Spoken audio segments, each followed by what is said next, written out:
There are few more shameful confessions to make than that we are lonely. The basic assumption is that no respectable person could ever feel isolated, unless maybe they'd just moved country or been widowed.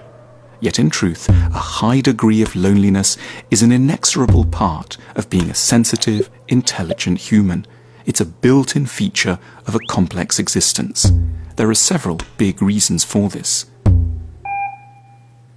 Much of what we need recognized and confirmed by others, a lot of what it would be extremely comforting to share, is going to be disturbing to society at large. Many of the ideas in the recesses of our minds are too odd, contrary, subtle or alarming to be safely revealed to anyone else. We face a choice between honesty and acceptability, and, understandably, mostly choose the latter. It takes a lot of energy to listen to another person and enter sympathetically into their experiences. We shouldn't blame others for their failure to focus on who we are. They may want to meet us, but we should accept the energy with which they will keep the topic of their own lives at the center of the conversation. We must all die alone, which really means that our pain is for us alone to endure. Others can throw us words of encouragement, but in every life we are out on the ocean, drowning in the swell, and others, even the nice ones, are standing on the shore, waving cheerily.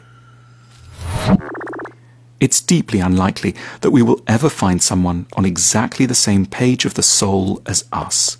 We will long for utter congruity, but there will be constant dissonance because we appeared on the earth at different times, are the product of different families and experiences, and are just not made of quite the same fabric.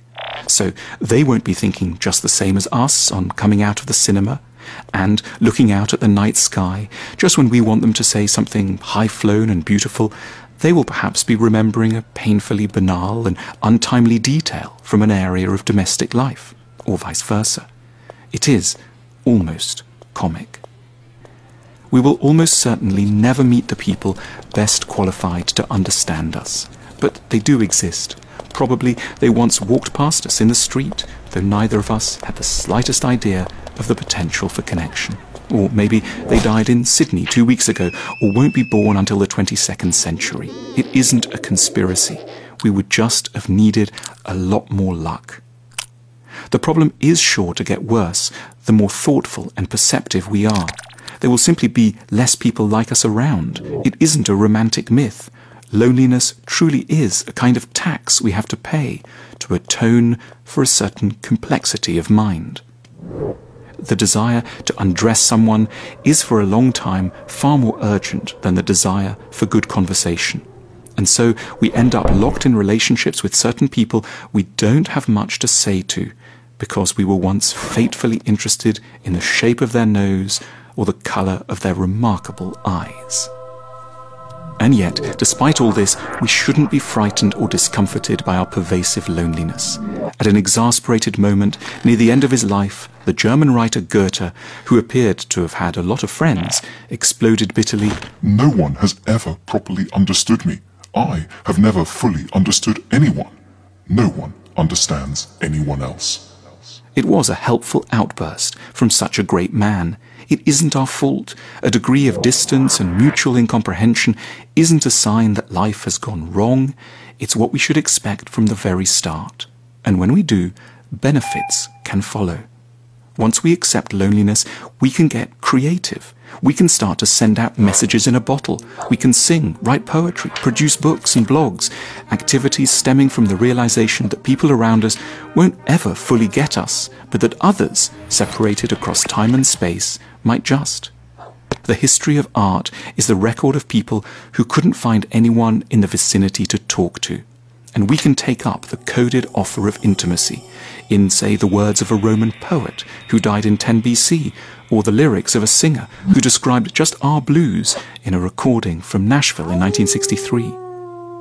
Loneliness makes us more capable of true intimacy if ever better opportunities do come along.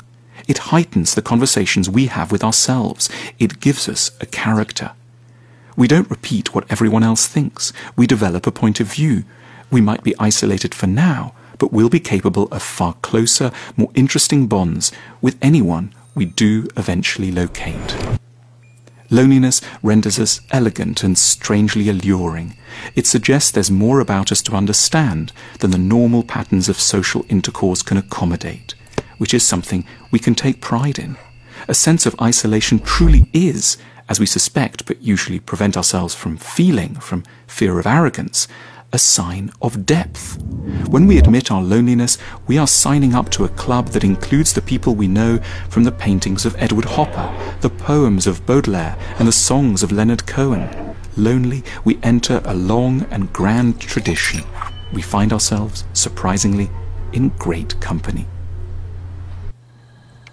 Enduring loneliness is almost invariably better than suffering the compromises of false community. Loneliness is simply a price we may have to pay for holding on to a sincere, ambitious view of what companionship must and could be.